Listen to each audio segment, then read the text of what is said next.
Okay, so we've been talking about having to make an impression upon the subconscious mind, and we do this through grandiose drama and ritual for our magic.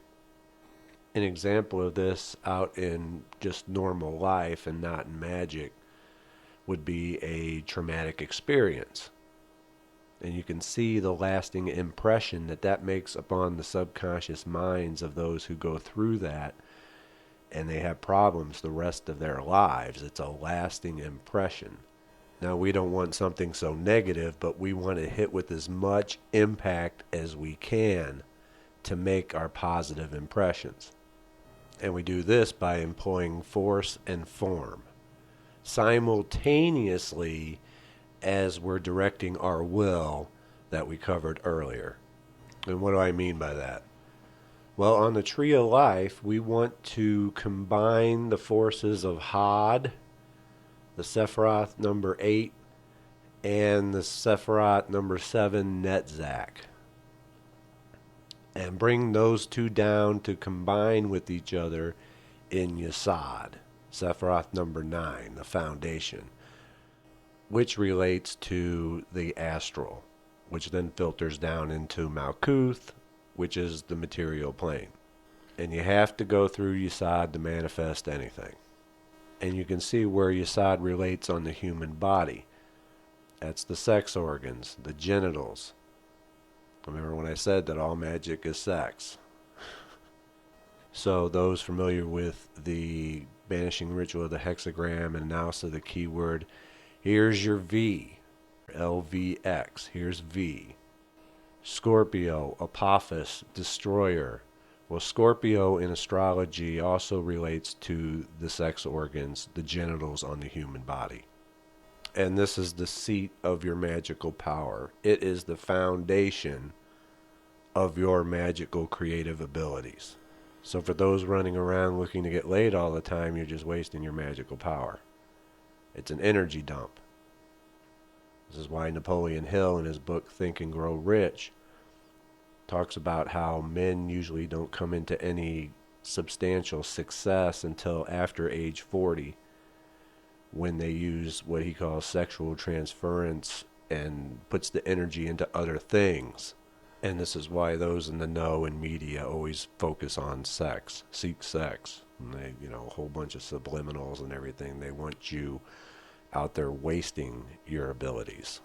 And this is also why the physical sexual orgasm is often called the little death, is because you give a portion of your creative life force away when that happens.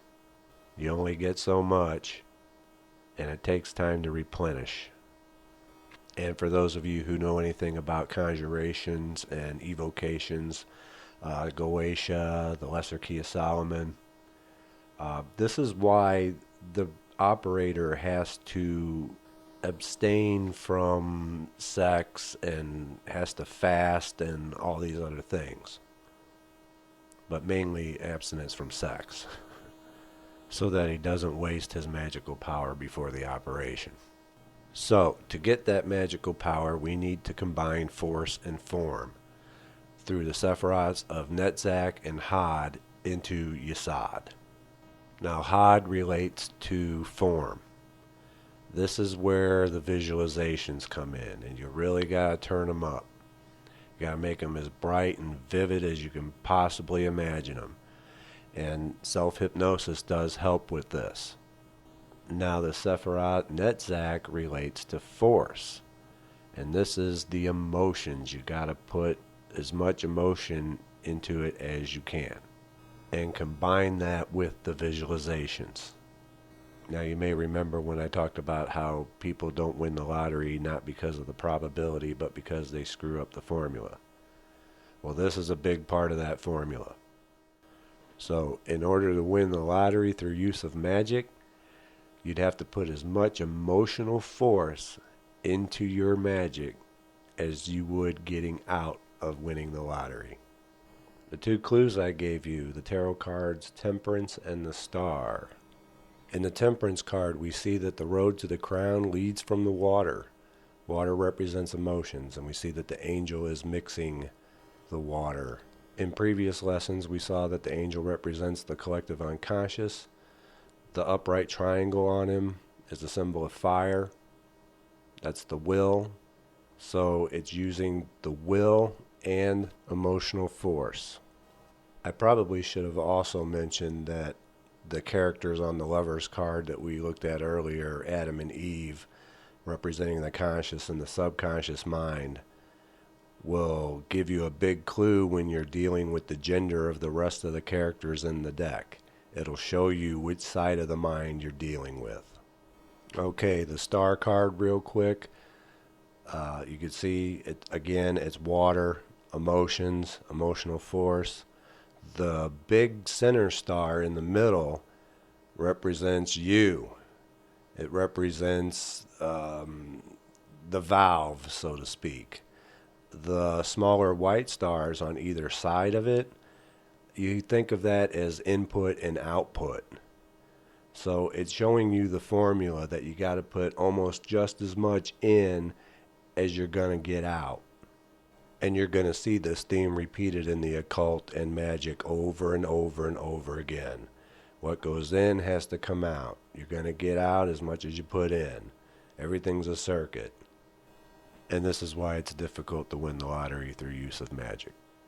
Because how are you going to be able to put that much emotional energy into something that you have no experience with and don't know what that feels like to begin with? Now we can imagine what that might be like, but that's using form. And we need to use force, the actual force put into the magic. And that's difficult to do if you don't know what that's like. If you've never had the experience, it would be quite difficult to replicate the adrenaline and the jumping around, screaming, and the heart-stopping shock and awe of it while remaining genuine. Because form can be faked. You have a lot of liberty with visualization. Force, on the other hand, cannot. It has to be genuine. The emotion that you're feeling at the time you're doing your magic is the force that's being put into that magic. Which is why things that you don't really care about easily manifest. Because one, your conscious mind isn't dwelling on it. It's out of the way. So it allows it to happen. And two, you didn't really put that much force into it, and you get out of it what you put in as it completes the circuit and manifests. You know, that sigil that I had given you guys earlier about manifesting something in your yard was an easy manifestation because I didn't really put that much. It's not something that you would really care about. So when it happened, that's the exact feeling I got out of it, was kind of like, that's kind of cool. It wasn't like, oh my God, wow. No, it was like, wow, that's pretty cool, big deal. Because it was an experiment, and I didn't really put that much emotion into it. It wasn't something I was depending on or really cared that much about, but yet it was unique enough to where I knew it wasn't a coincidence when it happened. And because people are doing magic all the time anyway, as I said before, use what you got. If you're pissed off and angry all the time, instead of cursing yourself with that anger and wishing more bad things upon you, do something like, oh God, I'm so effing pissed off that I got all this money, while simultaneously visualizing you having the money that you need. But don't be surprised when the money comes and it's accompanied by something that's annoying or pisses you off just as much. And yes, I've done this before too. Because the force that you use is the force that's going to come back to you. So if you try that method, be warned. I don't particularly use that method now. Because sometimes it's just not worth it, man. So it's a fine line you got to walk, though, because if you care about something too much, the conscious mind will get in the way and try to block that because you're thinking about it all the time. You actually have to get these things out of your mind after you cast them out there. While on the other hand, if you care about it too little, you're not putting that much force into it, so you're not really getting any big returns. And hopefully this sheds some light on why it's so difficult to win the lottery with magic. I can't do it. I can't put that much force into something like that. I have no idea what it's like. But nor do I need to, because I'm provided with everything that I need. See, typically most people get into magic for one of three reasons: money, power, or sex. Sometimes health if everything else has failed, but usually it's one of those three: money, power, or sex.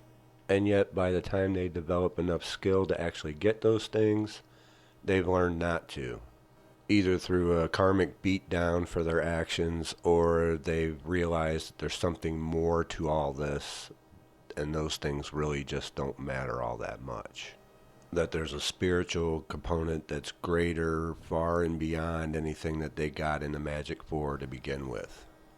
Not always, but this commonly happens with many. But hey, just because I have trouble with it doesn't mean you would.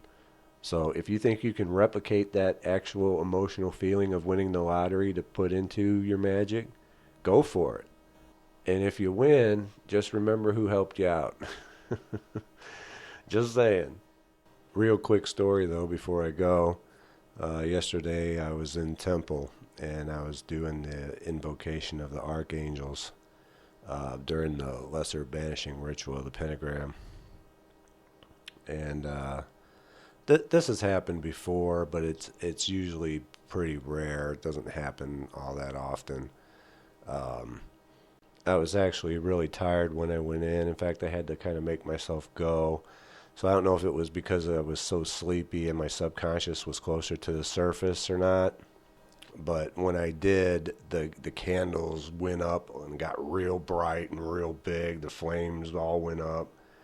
But the cool part about it was it stayed like that the entire, I don't know what, hour and a half I was in there doing my daily practice, until I gave the dismissal and closed the temple.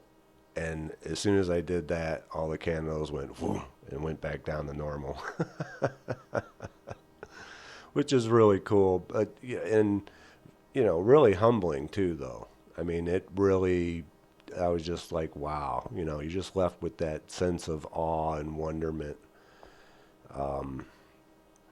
But that was pretty neat. When things like that happen, when I first started doing it, it scared the hell out of me. But now it just leaves me with, just a humility of just like being graced in the presence of the divine is just awesome. It just makes me put my heart into it that much more. So, for anyone just starting out, don't sweat the freaky stuff, man. It's all good. So, I think that'll about do it. I do have some major things coming up, so I might not be on as often. So, just want to give you a heads up on that. And I will see you next time. Take care.